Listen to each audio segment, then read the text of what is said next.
데살로니가 전서 2장 14절부터 16절까지 제가 읽습니다. 형제들아, 너희가 그리스도 예수님 안에서 유대에 있는 하나님의 교회들을 본받은 자 되었으니 저희가 유대인들에게 고난을 받음과 같이 너희도 너희 나라 사람들에게 동일한 것을 받았느니라. 유대인은 주 예수님과 선지자들을 죽이고 우리를 쫓아내고 하나님을 기쁘시게 아니하고 모든 사람에게 대적이 되어 우리가 이방인에게 말하여 구원 얻게 함을 저희가 금하여 자기 죄를 항상 채우매 노하심이 끝까지 저희에게 임하였느니라. 아멘. 데살로니가 전서를 통해서 배교에 대하여 살펴보겠습니다. 데살로니가 교회든 그 어느 교회든 사실은 많은 문제들을 가지고 있기 때문에 하나님께서는 그의 종들을 통하여 때로 책망하시고 때로 징계하시고 권면하고 위로하고 그렇게 해왔습니다. 그래서 완벽해야지만이 구원받는다. 그러면 과연 누가 구원을 받으며 천국에 들어가겠습니까? 그렇지 않습니다. 우리 예수를 믿는 사람들은 주 예수를 믿는 믿음을 통하여 구원받습니다. 우리가 주님을 배신하지 않도록 배반하지 않도록 또한 하나님에 대하여 반역하거나 배역하지 아니하도록 성경을 통하여 끊임없이 예수님을 믿는 우리들에게 경계해주며 권면해주며 또한 가르쳐주고 있다는 것을 기억하셔야 됩니다. 배교에 대한 말씀들을 많이 설교하고 말하니 어떤 사람들은 자기 행위에 빠져버릴 수도 있다 그 말이지요. 오히려 배교에 대하여 말씀하며 사실상 배반했고 배역했으며 패역했던 우리를 구원하신 하나님의 그 크신 은혜와 또한 우리 주 예수 그리스도의 그 큰 사랑을 오히려 감사하며 찬양하는 우리가 되어야 할 것입니다. 주님에 주목하고 주님의 말씀에 주목하면 우리는 점점 은혜의 자리에 서게 되고 우리의 행위에 주목하고 몰두하면 어느 때부터는 주님이 사라져버리는 그러한 어리석음이 됩니다.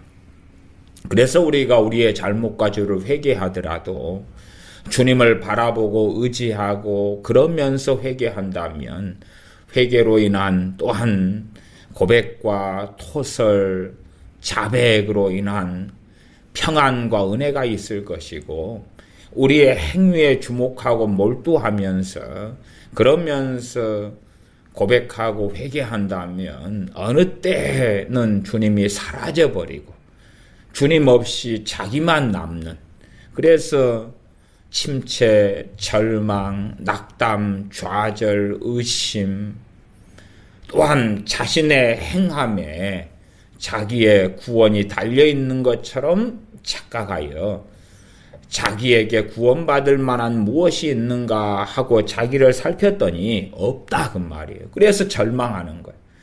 우리에게 구원받을 만한 것이 없기 때문에 주님을 바라보고 우리는 소망을 가질 수가 있는 것입니다. 데살로니가전서 2장 14절에서 어떻게 시작합니까?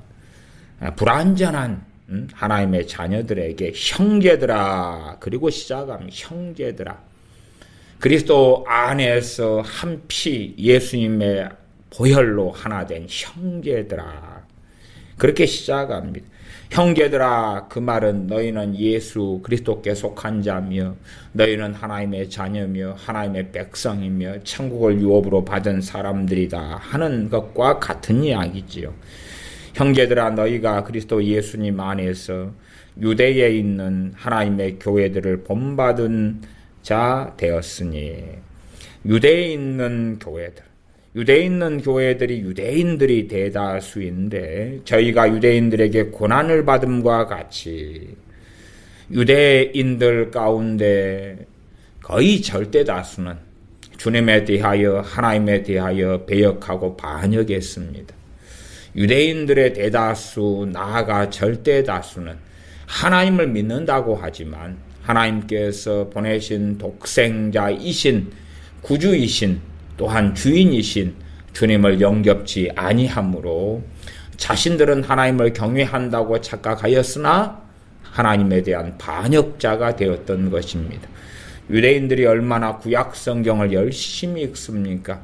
그러나 주님께서는 이 성경이 곧 나에 대하여 말한다고 말씀하심에도 성경에 대하여 눈이 가리워져서 오히려 구약 성경을 열심히 읽지만 또한 암송하지만 자의적으로 마음대로 해석하여 주님을 발견하고 알고 믿고 따르고 섬기기보다는 주님을 모욕하고 배반하며 배신하며, 그래서 유대인들의 대다수가 그 소수의 예수님 믿는 유대인들을 공격하고 핍박해 왔던 것입니다. 그렇게 주님 때문에 고난당하는 유대에 있는 교회들을 데살로니가 교회 교인들은 본을 받았다. 그리고 나아가서 14절 하반절에 너희도 너희 나라 사람들에게 동일한 것을 받았느니라. 이 환난의 가장 기본적인 환난은 사람들을 통해서 받는 환난이죠. 사람들을 통해서 받는 환난이 가장 기본적입니다. 어느 나라가 이슬람을 국교로 삼았다, 혹은 불교를 국교로 삼았다, 어느 나라가 공산주의 국가가 되었다, 그러면 주 예수님을 믿는 믿음과 신앙에 있어서 큰 핍박을 혹은 생명을 내놓아야 될 때들이 찾아오고야 말 것입니다. 그렇게 한 나라의 정치, 또 문화, 그 나라의 법, 그것은 환난과 핍박의 가장 무서운 자리에 서 있는 것에 속합니다. 이 데살로니가 교회도 너희 나라 사람들에게 동일한 것을 받았느니라. 동일한 핍박, 동일한 공격, 동일한 모욕, 신체적 학대 등을 받아왔고, 그 환난, 그 핍박 가운데 데살로니가 교회는 견디어내었습니다. 유대인에 대하여 유대인인 사도 바울이 2장 15절에 유대인은 주 예수님과 선지자들을 죽이고 우리를 쫓아내고 하나님을 기쁘시게 아니하고 모든 사람에게 대적이 되어 우리가 이방인에게 말하여 구원 얻게 함을 저희가 금하여 자기 죄를 항상 채우매 노하심이 끝까지 저희에게 임하였느니라. 사실상 사람들은 유대주의니 반유대주의니 거기에 몰두하기를 좋아합니다. 나는 유대주의입니다. 나는 반유대주의입니다.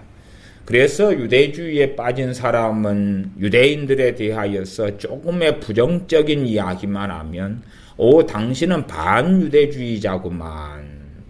아니면 반유대주의자는 유대인에 대하여서 긍정적이고 좋은 이야기만 하면 당신은 유대주의자구만. 그리고 공격하기를 좋아합니다. 유대인에 대해서는 성경이 두 가지가 다 나왔다 그 말이에요. 이 대한민국의 안보와 미국 트럼프 대통령이 어떻게 행하는가는 정말로 긴밀한 관계를 가지고 있습니다. 그러면 미국 트럼프 대통령에 대하여서 그가 잘못된 말을 한 것을 이러이러한 잘못된 말을 그가 했다. 그러면 당신은 반 트럼프고 반미구나. 아무리 트럼프가 틀린 말, 잘못된 말을 했어도 그것은 전략이라 해야 된다. 그건 전략이다, 전술이다. 그는 거의 전지전능한 신과 같은 존재다. 그는 실수할 수가 없다. 그가 어떻게 김정은에게 속아 넘어가느냐. 아니면 이 반 트럼프를 가진 사람은 트럼프에 대하여 좋은 이야기만 좀 하면은 당신은 트럼프 옹호자구만, 친 트럼프파구만, 그렇게 극단적인 것에 놓여서 살기를 좋아하는 사람들이 많습니다. 유대주의와 반유대주의처럼. 그러면 유대주의자들의 눈에는 이 유대인인 사도 바울이나 또한 사도 바울을 통하여 성경을 기록하신 하나님은 반유대주의자가 되겠죠. 그러죠. 또한 주님께서 예루살렘아 예루살렘아 하시면서 돌 위에 돌 하나도 남지 않고 무너뜨리우리라 하시는 심판의 선고를 하신 주님도 반유대주의자가 되겠죠. 유대인에 대하여 항상 좋은 이야기, 옹호적인 이야기, 유대인은 선민이기 때문에 그들의 동성애나 그들의 잘못된 것도 다 덮어야 되고, 그래서 유대인들이 원하고 좋아하는 것만 하면 무조건 대단한 하나님의 사람으로 떠받치는 그러한 어리석은 사람들이 많습니다. 성경은 진리를 말씀하기 때문에, 하나님으로부터 진리를 말씀하기 때문에 정확한 사실에 근거한 진리, 또한 진리에 근거한 사실을 말씀하고 있습니다. 유대인들은 그들의 잘못에 대하여서 없는 것처럼 다 덮어버려야 된다. 트럼프의 잘못에 대하여 없는 것처럼 다 덮어버려야 된다. 그러면 안 됩니다. 실상 미국 트럼프는 이 대통령 후보 시절에 거의 자료들이 다 나와 있지요. 2015년 정도부터의 자료들은 아주 많습니다. 그때부터 주한미군 철수를 계속 이야기해 왔습니다. 그러면 그런 부분에 있어서 또한 주한미군의 주둔비 같은 것을 계속 이야기해 왔습니다. 주한미군이 주둔하는 것, 그에 대한 한국으로부터 정당한 대가를 지불받지 못하는 것 등에 대하여 미국 대통령인 트럼프는 상당한 반감과 상당한 불쾌감을 가지고 있는 사람입니다. 그렇기 때문에 사실 미국의 우선주의와 미국의 경제적인 이익을 위하여서 트럼프 양반은 행동하고 움직이는 사람이다. 그것이 그의 말과 그의 행동들을 통하여서 숨기지 않고 다 드러나 있습니다. 트위터를 사용하는가, 트위터, 그의 연설, 그의 말 다 드러나 있는 것입니다. 눈 가리고 아웅하면 안 됩니다. 그가 옳은 건 옳은 것, 그가 틀린 건 틀린 것, 그러는 것입니다. 어리석은 사람들은 미국의 공화당은 우파고 민주당은 좌파다, 그런 단순한 논리를 가집니다. 그러나 지금 미국의 민주당이 하는 것은 정말로 바른 말들을 지금 많이 쏟아내고 있습니다. 미국 민주당에서 무엇이라고 그럽니까? 미국 민주당이 이 미북 정상회담을 할 때에 북한의 인권 문제를 다루어야 된다. 북한의 인권 문제를 꼭 다루어야 된다. 또 북한의 핵을 폐기할 뿐만 아니라 생화학 무기 같은 것도 폐기해야 된다. 그렇게 말하고 있습니다. 그러니까 미국 트럼프 대통령은 뭐라고 그럽니까? 너희들이 왜 내가 하는 것에 간섭하냐? 그러지 않습니까? 트위터를 통해서. 그렇기 때문에 그럴 때는 누가 옳고 누가 틀리냐고 말이에요. 맞는 이야기를 하면 나도 이미 그것을 알고 있다. 나도 그렇게 꼭 할 거다. 그런 염려 놓으라. 근다든지 그래야 되죠. 그런데 이 극단적 트럼프 옹호자들은 이 트럼프에 대해서 문제가 있는 발언, 행동에 대하여 말만 하면 반미주의자다, 반트럼프주의자다, 트럼프는 하나님이 세운 사람인데 어쩌고 저쩌고 그렇게 합니다. 그러면 눈이 가리워져서 미혹되고 말죠. 이 유대주의와 반유대주의도 마찬가지입니다. 유대인들이 잘못했던 것은 잘못했던 거고, 또한 유대인들이 그럼에도 하나님의 선민인 건 선민인 거고, 그 말씀에 따른 객관성 좌록으로 치우치지 않음을 가지고 있어야 됩니다. 오히려 하나님께서는 또한 그의 종 사도 바울을 통해서 무서운 유대인들에 대한 하나님의 심판을 선고하고 있는 것이 이 데살로니가 전서 2장 15절 16절이 됩니다. 그냥 용서해 주셨다. 유대인들이 주님을 죽이고 선지자들을 죽인 것 그렇게 했지만 나는 그들을 사랑하기 때문에 용서해 주었다.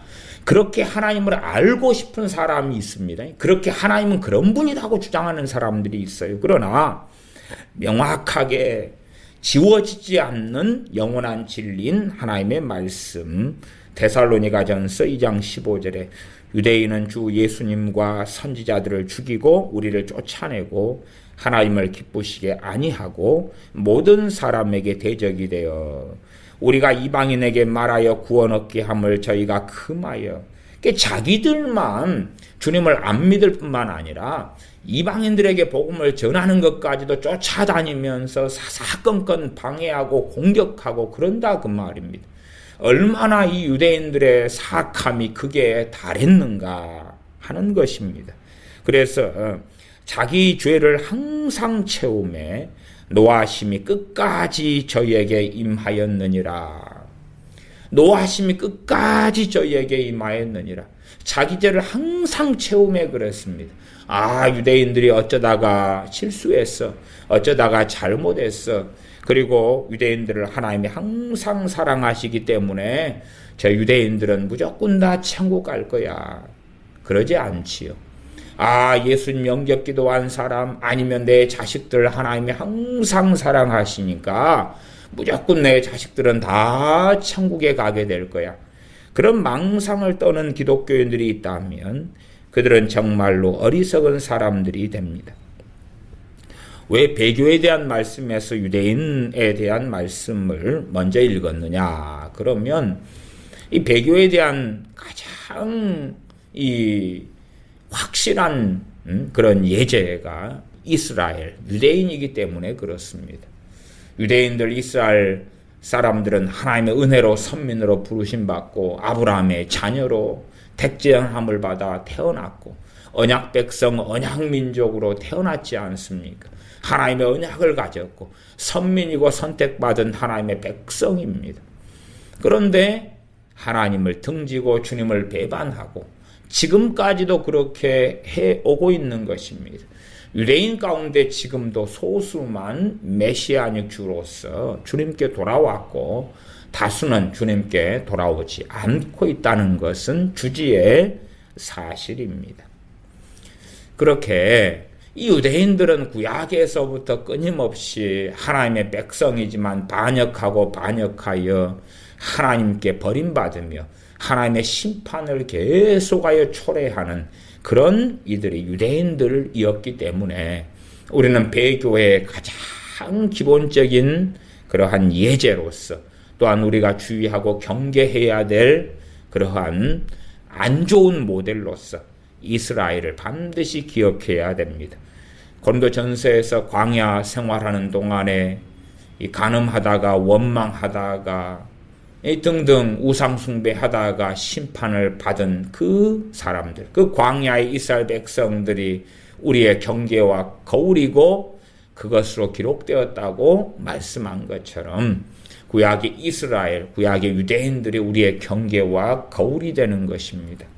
선택받은 선민 이스라엘도 빼역해서 하나님께 버림받았고 하나님의 진노와 심판이 끝까지 그들에게 임하였다라고 선고되었다면 예수님을 믿는 우리들이 주님을 배반하고 배신하고 자기 사랑으로 세상 사랑으로 돈 사랑으로 심지어는 주님보다 다른 것, 주님보다 자신의 복지, 평안, 여행, 드라마, 자기 자식, 부모, 형제, 돈, 집을 더 사랑한다면 그들이 과연 배교의 길에 들어서서 가지 않겠는가 하는 것입니다.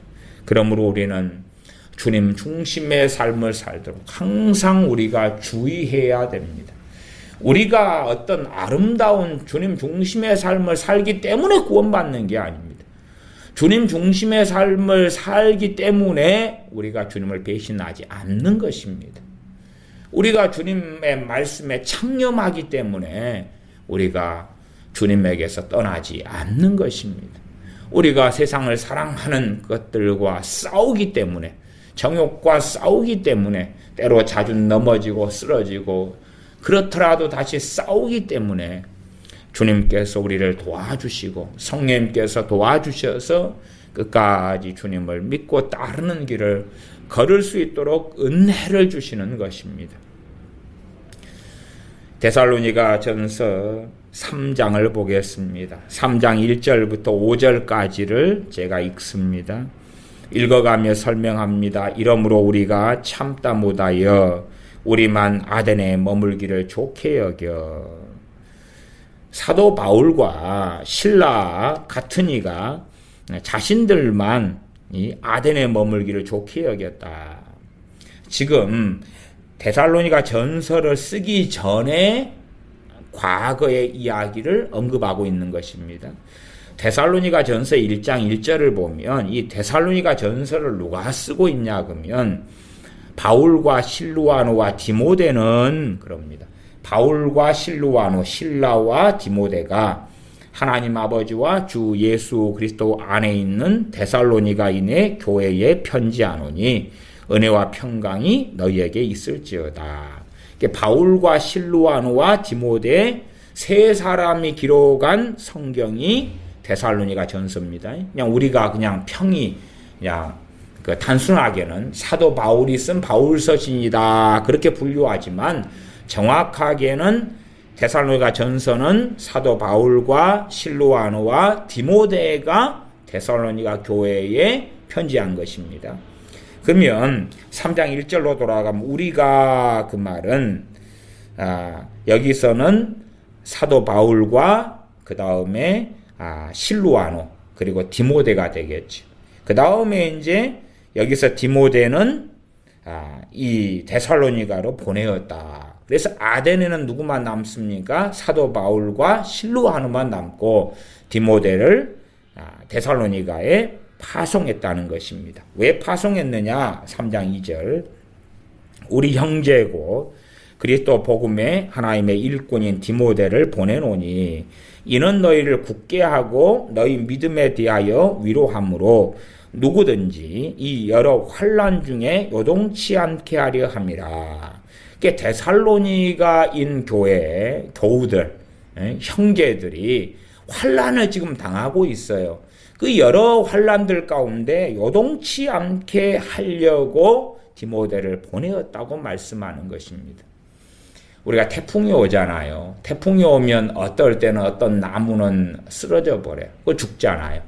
또 어떤 나무는 가지가 부러지지만은 살고, 어떤 나무는 태풍에 막 만나 이리저리 흔들리지만 견디어내고, 마찬가지로 이 가뭄이 들어요. 그러면 농작물을 심어놨는데 어떤 것은 말라 죽어버리고 어떤 것은 견디어내고 그렇잖아요.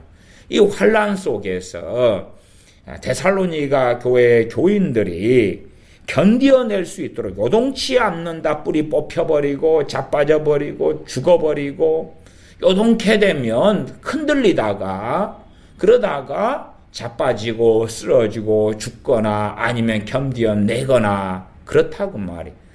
지진이 일어나면 건물들이 요동하잖아요. 요동해요. 제가 1990년에 필리핀 마닐라에 단기 선교를 갔을 때에 그때에 수천 명이 죽었던 유명한 지진이 거기에서 일어났습니다. 제가 그 지진의 현장 한가운데 있었습니다.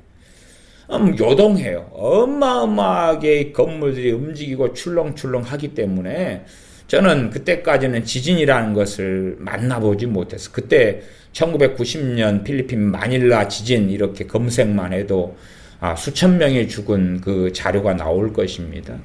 근데 지진이 와서 건물이 막 흔들리고 아예 그 아이들이 통통통 튀면서 노는 그런 것처럼 아예 출렁출렁 침대보다 더 심하게 막 팡팡팡 침대에서 뛰면 출렁출렁 하는 것보다 아주 심하게 콘크리트 건물이 출렁출렁 하는 거예요. 그래서 이것이 도대체 건물의 결함인가? 아니면 조립식으로 지었나? 그러면서 그 지진을 경험했죠. 지진이 1차, 그 다음 여진이 오고, 막 이런 과정 속에서 이제 마닐라 시내 한복판에 있었는데, 주변에 대부분의 건물들이 초토화가 돼버렸어요. 다 주저앉고 무너지고, 제가 있던 건물에도 흔들리니까 콘크리트 덩어리가 막 떨어지고, 사람이 2층, 3층에서 유리창을 통해서 밖으로 뛰어내려 버리고, 사람이 밟혀서 쓰러지고 막 피를 흘리고 막 그랬던 도가니입니다. 그러니까 지진이 일어나면 요동한단 말이에요. 요동해. 건물이 요동해. 요동하는데 어떤 건물은 파손으로 끝나고, 어떤 건물은 완전히 무너져 버리고, 어떤 건물은 견뎌내고, 그러지 않습니까? 우리나라도 울산, 포항 지진이 일어났을 때의 건물들, 그 요동한다는 게 그런 것입니다. 3장 3절에 누구든지 이 여러 환난 중에 요동치 않게 하랴. 요동치 않게 하려고 디모데를 보내가지고 3장 2절 하반절에 이는 너희를 굳게 하고 굳세게 하고 너희 믿음에 대하여 위로함으로 요동치 않게 하려 함이라.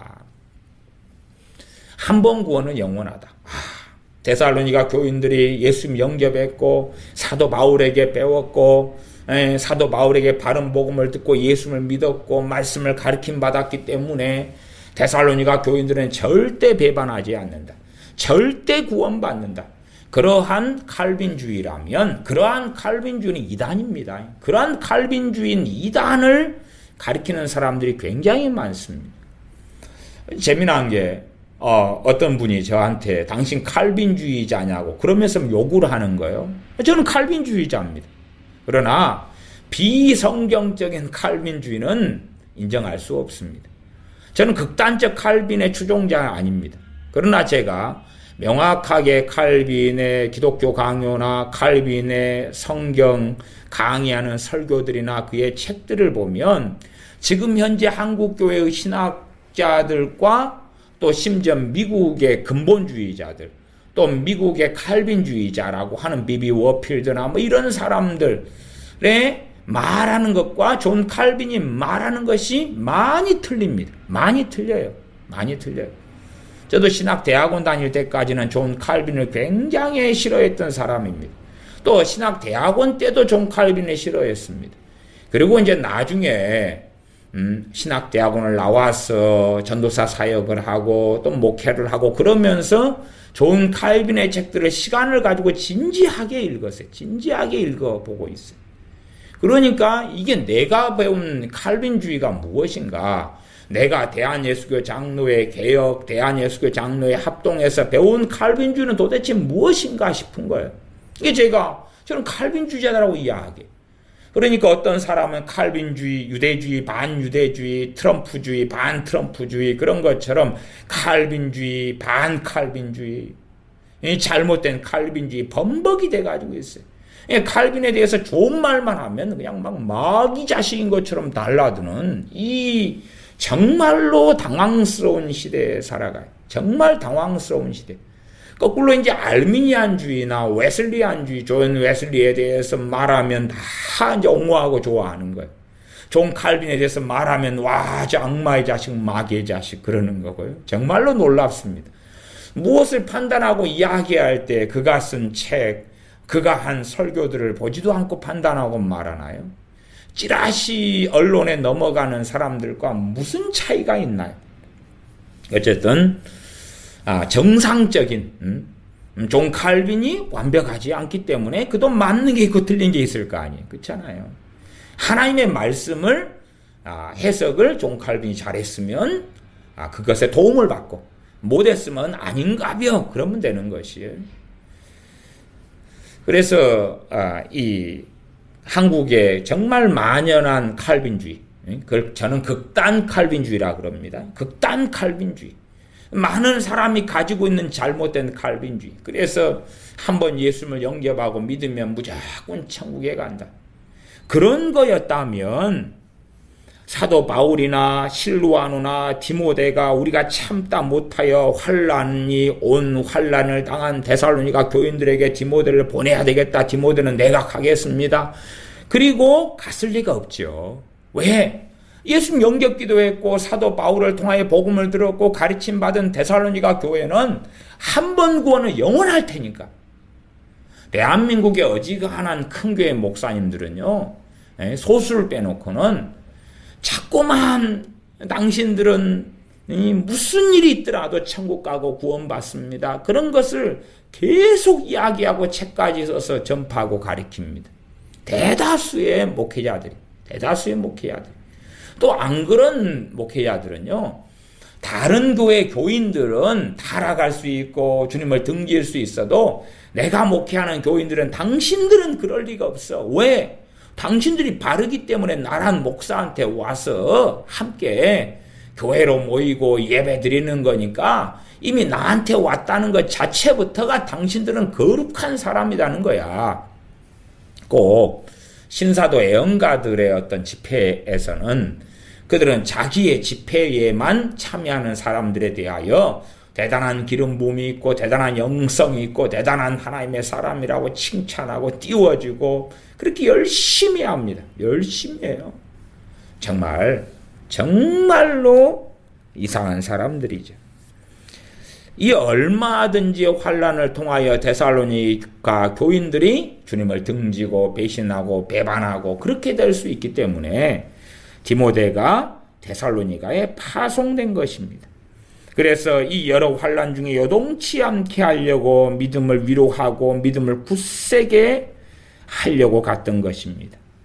3장 4절에 보면 우리가 너희와 함께 있을 때에 장차 받을 환난을 너희에게 미리 말하였더니 과연 그렇게 된 것을 너희가 아느니라. 너희와 함께 있을 때에 사도 바울과 실루아노와 디모데가 데살로니가 사람들에게 복음을 전해서 복음을 예수를 믿은 사람들이 교회가 됐죠. 그들과 함께 있어서 다시 말씀을 가리키고 권면하고 그럴 때에 당신들에게 이제 얼마 있으면 환난이 닥쳐온다 라고 경고했습니다. 왜요? 준비해야 되니까. 저는 제가 바라보는 대한민국의 실정은 그렇습니다. 제가 바라보는 대한민국의 실정은 대한민국은 베트남이 걷는 길과 거의 유사하게 걷기 때문에 주한미군이 철수될 거라고 저는 봅니다. 그 주한미군 철수가 내년일지 내후년일지는 알 수 없으나 실제 제가 보는 관점은 미국 트럼프 대통령이 주한미군 철수를 2015년부터 드러내놓고 계속 이야기해 왔어요. 그 다음에 주한미군 주둔비를 계속 이야기하고 있고 자기들이 손해보고 있다고 이야기하고 있고 그렇기 때문에 저는 그 양반의 마음속에는 주한미군 철수를 통해서 이 미국의 경제적인 부분에 있어서 손해를 보지 않으려는 마음이 강하고 그 다음에 현 대한민국의 문 정권도 주한미군 철수를 계속 원하고 주장했던 사람들이 청와대에 있는 사람들이 전부 다예요. 전부 다. 그렇기 때문에 서로 저는 코드가 상당히 맞는다. 그리고 북한이 원하는 게 뭡니까? 주한미군 철수예요. 오히려 이제 저는 이 미국 공화당이나 민주당이나 국회의원들, 상원, 하원의 국회의원들이 주한미군 축소나 철수나 그것을 가로막고 있는 사람들이기 때문에 저는 미국의 상원, 하원에 감사를 하게 됩니다. 오히려 트럼프하고는 반대편에 있어서 트럼프는 주한미군 철수하는 게 우리에게 이익이다. 또한 주한미군을 감축하는 게 이익이다. 그런데 미국의 상원과 하원은 주한미군 축소도 안 된다.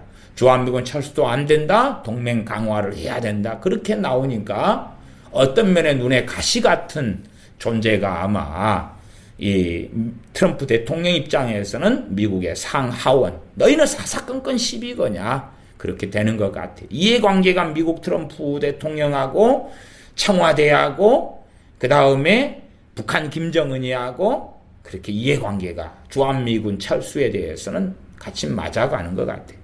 이제 어떻게 여러분이 그렇게 현 시대 역사를 보시고 상황을 어떻게 판단하실런지는 여러분의 몫입니다. 그러나 주한미군에 대해서는 미국 트럼프 대통령은 일괄적인 이야기, 계속 반복되는 이야기를 해왔습니다. 해왔어요. 그것은 여러분이 생각해 보시고 어쨌든 간에 이제 다시 성경 본문으로 돌아가서 미리 장차받을 환란을 경고했어요. 장차받을 환란을 경고했기 때문에 그것을 데살로니가 교인들 가운데 준비한 사람도 있고 안 준비한 사람도 있었을 거 아니에요. 사람이 다 천인천생 만인 만세기여서 같지는 않았을 거 아니에요. 환란이 오니까 더 말씀에 서고 더 기도하고, 환란이 오면 그 환란 가운데 경제적인 것도 포함될 테니까 좀 더 허리띠를 졸라매고 돈을 모으고 비축하고 그럴 거 아니에요. 준비한 사람이 있어요. 겨울이 와요. 그러면 개미는 여름에 저축하고 모아요. 배짱이는 여름에 바이올린을 탔다든가요. 그래서 준비하지 못했죠. 그러면 똑같이 겨울이 왔을 때 어떻게 됐겠는가? 제가 주한미군의 철수, 그 다음에 한국의 안보적 위기, 그 끔찍한 것이 앞으로 올 수 있다. 안 오면 좋지만 오면 어떻게 할 거예요? 오면 어떻게 할 거예요? 안 오면 좋지만 간단하게 나는 공산화된 속에서 죽을란다. 올 수 있고 올 가능성이 점점점 높아져 가고 있어요. 그렇기 때문에 어떤 식으로라도 저는 준비하는 것을 권면한다 그 말이에요. 환란이, 대한민국의 환란이 다가오고 있다. 그렇기 때문에 어떤 식으로라도 준비해야 된다. 경제적인 부분도 허리를 좀 더 졸라매서, 예를 들어 미안한 이야기입니다만은 자녀들이 핸드폰을 쓰면 핸드폰 요금이 나갈 거 아니에요. 핸드폰을 정지시키고 없애고 그 돈이라도 아끼고 등등, 여행 가는 거 축소하고 안 하고 점점점 경제를 더 규모 있게 해서 준비를 해야 될 거 아니에요. 만약의 사태, 무슨 일이 벌어졌는데 손에 쥐고 있는 돈 얼마라도 없다면 꼼짝할 수 없을 거 아니에요. 저는 사실은 우리 교회적으로는 몇 년 전부터 경제 규모를 축소하고 자금을 비축하고 빚을 빨리 갚아나가고 정리하고 준비하라고 저는 몇 년 전부터 교회 식구들한테 또 설교를 통해서도 말씀드려 왔습니다. 미리 받을 환란, 장차 받을 환란을 사도 바울이, 실루아노가, 디모데가, 데살로니가 교인들에게 가르쳤어요. 그리고 이제 환란이 닥쳤어요. 그러니까 미리 준비한 사람은 덜 요동했을 거고, 미리 준비하지 않은 사람은 심하게 요동했을 거고, 누군가는 자빠져 버렸을 거예요. 성경은 이 대다수에 대한 이야기를 일반론적으로 모든이란 단어를 씁니다. 말하자면 유대인은 2장 15절에 주 예수님과 선지자들을 죽이고 우리를 쫓아내고 그럴 때에 유대인 모두가 그런 게 아니잖아요. 사도 바울도 유대인이고 주님의 사도들도 유대인이고 주님의 70명의 제자들도 유대인이고 그렇잖아요. 그러나 일반론적으로 이야기했습니다. 그런 것처럼 데살로니가 교회 교인들의 전반적으로 환란을 견디어내고 있습니다. 그러나 그것이 100%인 건 아니다 그 말이에요. 100%인 건 아니에요. 장차받을 환란을 미리 이야기했고, 그런데 이제 저들이 넘어질 수 있기 때문에, 쓰러질 수 있기 때문에 디모데를 보내고 위로하고 그 다음 믿음을 굳세게 하고 그런 일을 했습니다. 그러나 이 환란 중에서 이제 미리 경고는 했지만 막상 데살로니가 교회에 환란이 닥치니까 3장 5절에 이러므로 나도 참다 못하여 너희 믿음을 알기 위하여 보내었노니, 디모데를, 그렇지요. 이는 옥 시험하는 자가 너희를 시험하여 우리 수고를 헛되게 할까 함일러니. 시험하는 자 마귀죠. 마귀 사탄이죠. 그러면 이 환란이라는 것이 마귀 사탄이 원인이었을 수도 있고, 아니면 그냥 닥치는 일반론적인 환란인데, 거기에 이제 엎친 데 덮친 격으로 시험하는 자인 마귀가 더 강렬하게 역사했을 수 있습니다. 물론 저는 이 환란이 일어나게 된 배경과 베이스에는 마귀가 중심일 것이다, 그런 관점입니다. 그렇지만 환란이 일어나서 사람을 통해, 정치적인 걸 통해, 권력자들을 통해 핍박을 하고, 그 다음에 직접적으로 사탄도 그의 악한 영들을 통하여서 신자들에게 계속 공격했을 거 아닙니까? 절망, 한탄, 비관, 가족관계 속에서 이제 분열, 교회 속의 이간질 등등, 절망, 우울증, 그렇게 함께 충분히 역사했을 거고, 그래서 우리 수고를 헛되게 할까 하밀러니, 우리 수고가 뭡니까? 복음을 전해서 데살로니가 교인들이 예수님 영접하고 또한 말씀을 가르쳐서 믿음이 성장하고, 그런데 주님을 배반하고 배신하고 배교하고 등지고 떠나버리면 그 모든 수고가 헛돼 버린다 그 말이에요. 그래서 참다 못하여서 디모데를 보내었어요. 근심이 자꾸 생기니까. 저도 저희 교회 교인들을 위해서 중보기도 하다 보면 어떤 분에게는 근심이 자꾸 생기는 게 있어요. 어떤 분을 놓고 기도하면 근심이 와요. 근심이 와요. 근데 근심이 오고 보면 상황이 안 좋아요. 안 좋은데 어떨 때는 권면할 수가 있고 어떨 때는 권면할 수가 없어요. 어떨 때는 권면할 수 없어요. 왜? 권면하면 관계만 더 악화돼요. 관계만. 오히려 더 때를 기다려야 될 때도 많이 있어요. 예, 그런 것. 근데 이제 이 사도 바울은 참다 못하여 근심이, 데살로니가 교회에 대한 근심이 되는 거예요. 환란이 오니까 근심이 돼요. 사도 바울이 인간적이고 육적인 사람이 아니었기 때문에 저는 이 근심이 성령님으로부터 온 근심이라고 믿습니다. 그래서 적절한 타이밍에 늦지 않게 디모데를 보낸 거예요. 늦지 않게 보내가지고 3장 2절 하반절에 믿음을 굳세게 하고 믿음을 위로하고, 그래서 여러 환난 중 요동치 않도록 도와줬다 그 말이에요. 적절할 때. 담벼락이 무너지려고 할 때에 그것을 지지대를 잘 세워가지고 안 넘어지게 하고, 고추 모종을 심어놓고 바람이 불기 전에 자빠지기 전에 지지대를 세워가지고 안 넘어지게 하고, 그러나 자빠지고 죽어버린 다음에 지지대를 세우면 늦어버리잖아요. 적절할 때에 참다 못하여 성령님께서 사도 바울의 근심을 주시니까 그들을 위해 기도해보는데 디모데가 가야 되겠는 거예요. 사도 바울이 인간적이고 육신적인 사람이 아니잖아요. 성령님을 따라 행한 사람이기 때문에 디모데를 보낸 타이밍이 적절한 타이밍에 보낸 거예요. 더 늦게 보냈다면 많은 사람들이 실족하고 넘어지고 주님을 배반했을 거라 그 말입니다.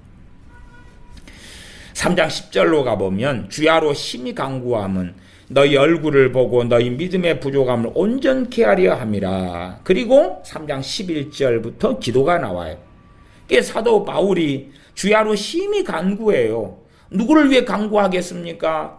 데살로니가 교회를 위해 간구하죠. 간구하는 내용은 너희 얼굴을 보고 직접 만나가지고 너희 믿음의 부족함을 온전케 하려고 간구하는 게 첫 번째고, 그래서 3장 11절의 기도의 내용이 하나님 우리 아버지와 우리 주 예수님은 우리 길을 너희에게로 직행하게 하옵시고 너희에게 바로 가가지고 너희를 도와주고 세워주도록 인도해 주시옵소서. 두 번째는 이제 그들의 사랑 마음을 13절 굳세게 해주시고, 또한 주님 재림 강림하실 때에 하나님 아버지 앞에서 거룩함에 흠이 없게 해달라고, 이런 중보 기도를 정확하게는 도고를, 그들을 위한 기도인 도고를 사도 바울이 또한 실루아노나 디모데가 하고 있습니다. 그런데 아직은 직접 가서 그들의 믿음의 부족함을 채워줘야 되는데 그러지 못하고 있다고 말이에요. 간구하는 이유가 3장 10절 가면 하반절에 너희 믿음의 부족함을 온전케 하리 함이라. 그러려고 가서 믿음의 부족함을 온전케 하려 말씀을 가리키고 권면하고 때로 책망하고 해야 되는데 그렇게 지금 안 되고 있는 상황이니까 데살로니가 전서를 써서 보내는 것입니다. 그러니까 먼저는 사도 바울, 실루아노, 디모데가 데살로니가에 가가지고 복음을 전하고, 그래서 교회가 세워지고 말씀을 가리키고, 그리고 장차받을 환란을 경고하고 이야기하고 떠났어요. 아덴에 있을 때에 지금 데살로니가 교회가 환란을 당하고 있는데 안 되겠다, 참다 못하여 기도하다 보니까 안 되겠다 싶어서 디모데를 적절한 때에 성령 인도하심 받아 파송했다 그 말이. 그리고 디모데가 갔다 와서 이제 데살로니가 교회가 전반적으로 교인들이 환란을 당하지만은 견디어내고 믿음을 지키고 있다 하는 소식을 전해줘요. 그게 3장 6절입니다. 지금은 디모데가 너희에게로부터 와서 너희 믿음과 사랑의 기쁜 소식을 우리에게 전하고, 그렇게 전해줘요. 그래도 아직 직접 사도 바울이 실로아노가 다시 가야 되겠는데, 디모데까지 포함해서. 근데 그런 때가 아직 안 주어지니까 기도를 데살로니가 교인들 위해 기도하면서 데살로니가 전서를 쓰는 거예요. 왜? 그들이 여러 환난 가운데 요동하지 않고 믿음을 지키고 직접 가기 전에라도 그들의 믿음에 부족한 것을 데살로니가 전서라는 하나님의 말씀을 통해서 채워주기 위해서 그렇다 그 말이에요. 그렇기 때문에 전제가 뭡니까? 얼마든지 환난을 당하여서 데살로니가 교회 교인들이 넘어질 수 있고 주님을 배반하고 떠날 수 있고, 다시 말하면 이미 얻은 구원을 상실할 수 있기 때문에 견뎌내라고 쓰여진 서신이 데살로니가 전서다 그 말이에요. 예수님 믿고 구원받은 데살로니가 교인들에게 환난을 견뎌내라고, 그래서 이미 받은 구원을 잃지 않고 하나님을 배반하고 하나님을 등지지 않으라고 보낸 서신이다 그 말입니다. 우리는 일제시대에 신사참배를 통하여서 일본인들이 교회를 핍박하고, 그리고 신사참배 가결하고 배교 하나님에 대한 반역으로 이 일제시대의 한민족의 교회가 나아갔던 것을 우리가 안다 그 말이에요. 이 일제시대 때의 신사참배라는 핍박만 주어져도 1938년에 이 장로교회 총회가 열릴 때에, 그럴 때에 거의 다수, 절대 다수의 목회자들이 신사참배를 찬성하고 그 길을 걸어갔고, 그리고 소수, 극소수만 신사참배를 반대하고 죽임을 당하기도 하고 감옥에 갇히기도 하고 그랬던 거죠. 신사참배 이후로 신사참배 때문에, 신사참배라는 배교 때문에 세워진, 해방 위에 세워진 교단이, 첫 번째가 대한예수 장로의 재건이고 두 번째가 대한예수 장로의 고신이지 않나요? 고신. 그리고 장로교는 계속 이어져 갔습니다. 그 다음에 이제 WCC에 찬성하고 그러면서 갈라져 나온 해방신학 등등으로 갈라져 나온 교단이 기독교 장로회지, 기독교 장로회. 그 다음에 1950년 중반부터 WCC 문제가 벌어져가지고 WCC 찬성으로 이제 반반 나눠져서 1959년에 합동과 통합으로 나누어졌고, 1960년부터 이제 갈라져서 대한예수 장로회 통합, 합동 나누어졌죠. 어떤 면에서 계속된 배교의 역사입니다. 그런데 배교가 없다니요. 배교가 없다니.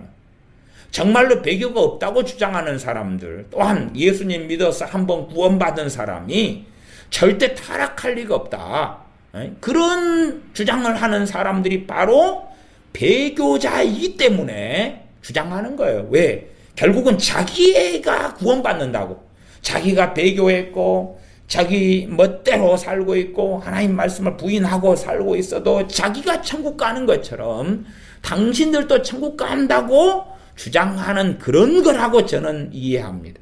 4장으로 가겠습니다. 4장 3절부터 8절까지입니다. 데살로니가 전서 4장 3절부터 8절까지 제가 읽어가며 설명합니다. 하나님의 뜻은 이것이니 너희의 거룩함이라.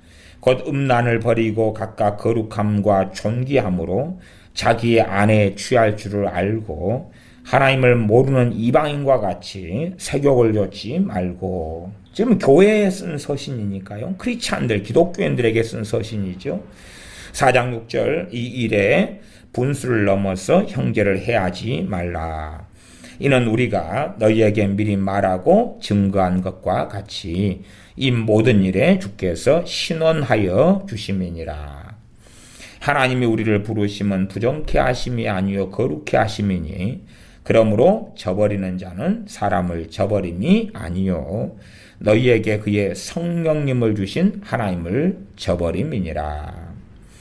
하나님이 우리를 부르심은 부정케 하심이 아니요 거룩케 하심이니 그러므로 저버리는 자는, 거룩케 하시려고 하나님이 우리를 부르셨는데 우리가 거룩해 되는 삶을 저버린다 그 말이에요. 더럽게 돼버린다 그 말이에요. 점점점 더럽게 되는 거예요. 그래서 소금이 맛을 잃고 빛이 그 빛을 잃어버리는 거예요. 그리 되면 사람을 저버리는 것이 아니라 너희에게 그의 성령을 주신 하나님을 저버림이니라. 하나님을 저버렸다는 이야기는 무슨 말입니까? 하나님을 배신했다 그 말이에요. 그러니까 하나님께서 우리를 부정케 하심이 아니요. 우리를 부르시면 4장 7절 부정케 하심이 아니 더럽게 하시려고 우리를 부르신 게 아니다 그 말이에요. 우리를 거룩하게 하시려고 우리를 부르셨는데 우리가 거룩함의 길을 걷는 게 아니라 더러움의 길을 걸어요. 우리가 죄와 싸우는 중에는 좀 더러울 수 있어요. 우리가 아주 더러운 시궁창에서 일을 하고 움직이다가 아니면 시궁창에 빠졌어요. 그렇게 나와가지고 이제 더러운 상태에서 씻어갈 수 있다 그 말이에요. 근데 그런 것이 아니라 아예 이 온갖 죄로 마음과 생각과 말과 입술과 행동과 삶을 더러움으로 채워요. 거룩함과 반대의 길을 걸어가요. 그러면 사람을 저버림이 아니요 너희에게 그의 성령님을 주신 하나님을 저버림이니라. 하나님을 저버리는 게 바로 하나님을 거역하고 반역하고 배신하고 하나님께 등을 돌려버리는 것이. 그래서 4장 3절로 돌아가면 하나님의 뜻은 이것이니 너희의 거룩함이라.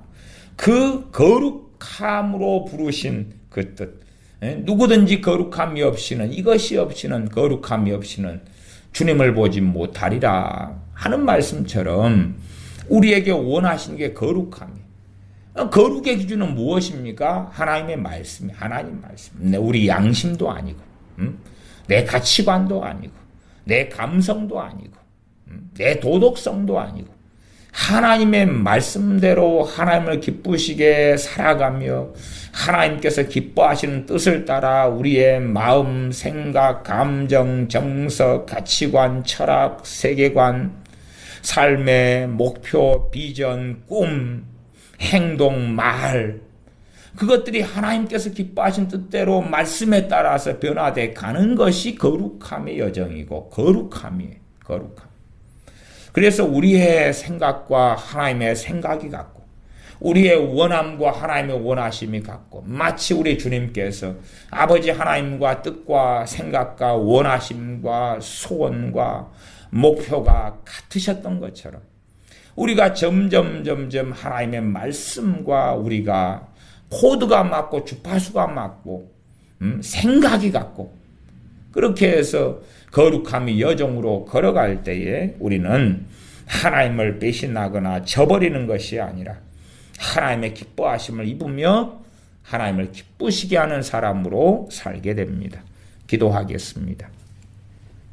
아버지 하나님, 우리가 과거의 유대인처럼 그렇게 하나님에 대하여 배신하고 배반하는 삶, 또한 데살로니가 교회가 환난을 당하여서 시험하는 자가 시험할 때에 흔들리고 흔들려서 그래서 얼마든지 주님을 등지고 배신할 수 있었던 것처럼 우리 자신들이 환난을 당하거나 고난을 당하여 데살로니가 교회는 견디고 버텼는데 우리는 견디지 않고 버티지 않고 쓰러져 버리고 또한 온갖 더러움과 악함과 죄악으로 범벅이 되어서 거룩함의 여정이 아니라 세상을 사랑하며 세상을 추구하며 하나님을 저버리며 등지는 배역의 길로 우리가 걸어가지 아니하도록 우리가 먹고 입고 마시고 살아가는 것에 치중하고 집중하고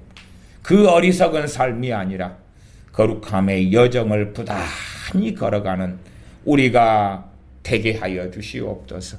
우리 주 예수님의 이름으로 기도하옵나이다. 아멘. 기도하겠습니다.